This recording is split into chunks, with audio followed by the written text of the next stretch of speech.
Bonjour, nous sommes à BioBest et nous avons la chance de rencontrer enfin finalement le responsable du centre et il va nous faire un petit tour du centre. À ce niveau, nous sommes au niveau de l'atelier pratique. Là où ils font le maraîchage et un peu d'élevage.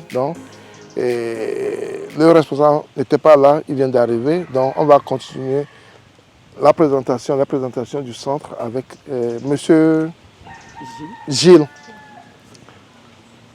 Enchanté de faire votre connaissance. Merci beaucoup, monsieur Salut. Je suis avec Madame Sylvana. Enchanté, Madame Sylvana. D'accord. Moi, c'est Gilles Amenoumbé, le responsable du centre de formation agro-pastoral et socio-professionnel BioBest.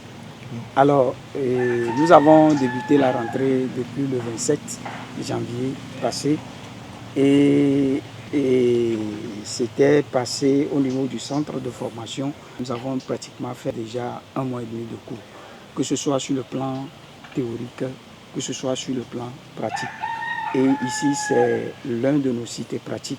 Et qu'est-ce que nous faisons ici? Nous faisons le maraîcher et la quinoculture.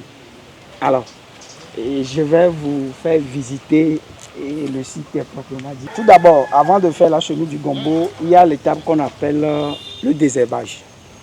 Il faut toutefois désherber le sol et vous allez déraciner les plants qui sont les arbres et autres là qui sont sur le sol. Et après ça, vous allez faire le confectionnement des planches. Alors, ici, nous avons fait une planche de 1,20 m sur 7 mètres de longueur. Alors, et après avoir confectionné la planche, comment est-ce que vous allez faire le confectionnement de la planche en fait? Premièrement, après avoir fait, si on va aller de l'autre côté, je vais vous montrer. Vous allez chercher des piquets qui sont bien droits et par rapport à la longueur des piquets, vous avez 60 cm de longueur au niveau des piquets. De largeur? Non, la longueur des piquets. Ok. C'est 60 cm. Ok. Maintenant, pour une planche, vous avez besoin de 4 piquets pour faire la planche.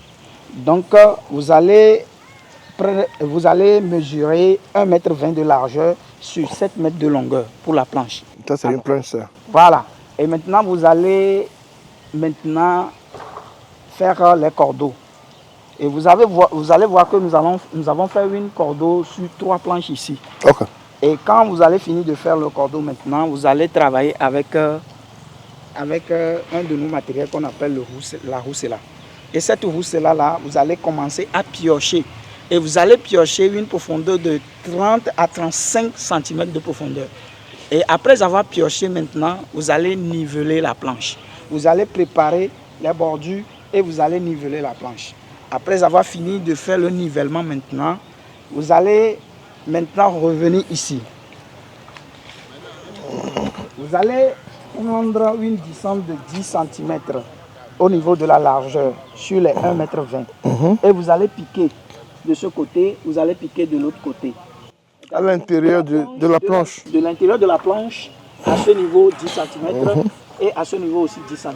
Vous allez piquer de l'autre côté aussi. Vous allez faire la même chose là-bas. Maintenant, avant de faire la semis du gombo, vous allez préparer ce qu'on appelle les pokés. Parce que ici, on a fait la semis du gombo par poké. Okay. Donc, et vous avez besoin de ça, qu'on appelle la binette. Et c'est avec ça, vous allez faire les pokés. Après, avant de faire les pokés, vous avez besoin du gabarit. La distance pour faire le gombo est de 60, l'écartement est de 60 cm. Entre deux pieds? Entre 2 pieds. Okay. Donc, vous allez placer le gabarit à ce niveau et vous allez tracer. Après avoir tracé, vous allez commencer à mesurer. Et vous allez tracer au niveau des cordeaux. Jusqu'à ce que vous ne faites le tour. Maintenant, arrivez ici, vous allez voir que quand vous faites la même chose ici, il reste maintenant le milieu. Voilà. C'est ça maintenant, vous allez voir la distance entre les 4 là et vous allez choisir son milieu. Et vous allez tracer. Vous n'allez pas commencer à planter immédiatement. Vous allez commencer à faire les trous avec la binette. Maintenant, au fur et à mesure que vous faites les trous avec la binette, vous allez avancer jusqu'à ce que vous allez faire les trous pour tous les pokés.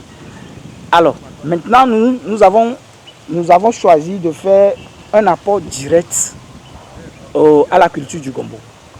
Donc, nous avons besoin des fientes et des composts. Okay. Ici, nous avons utilisé directement les fientes des vaches que nous avons mis dans les pokés. Et au fur et à mesure qu'on a mis ça dans tous les pokés maintenant, on revient avec l'arrosoir. Au fur et à mesure, tu fermes le trou, tu mets de l'eau sur ça. Et tu finis la planche. Et maintenant, tu prends la semence du gombo et tu fais les trous avec les mains. Ici, comme les semences là sont déjà... Okay, si je comprends bien, après le poké, vous avez mis la fiente. Dedans, dans les trous. Quand vous avez mis la fiente, on a fermé, vous avez fermé, vous avez arrosé. Et on a mis de l'eau sur ça. Pourquoi on a mis de l'eau sur ça? Parce que la fiente, quand il n'y a pas de l'eau, pour diminuer la fermentation, quand nous allons planter les gombos, ça va faire quoi? Ça va tuer les graines de gombo. Puisque la chaleur qui va dégager au niveau des fientes va tuer ça. Donc c'est la raison pour laquelle il faut mettre du sable sur ça et mettre de l'eau sur ça. Avant de mettre le gombo. Voilà, avant de faire la semis du gombo. Maintenant, okay, je ne vous coupe pas, mais ouais. Vous venez de nous expliquer beaucoup de choses très techniques, mais tout le monde forcément ne fait pas ce genre de technique avant de planter. Pourquoi forcément il faut faire ça? Voilà. Parce que certains agriculteurs plantent juste, mais on voit que ça germe. C'est à cause de la rentabilité de l'activité. Ici, nous sommes au niveau de l'entrepreneuriat. Et nous voulons bien rentabiliser ce que nous faisons. Tu peux faire une planche sans faire l'apport. Et la graine va pousser. Mais est-ce que ça serait rentable?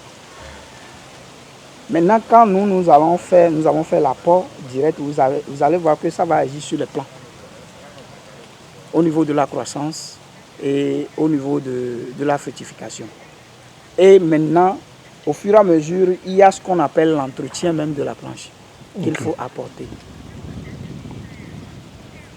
C'est bon? Merci.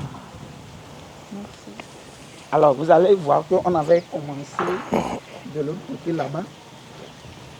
On avait commencé avec les jeunes plants là-bas.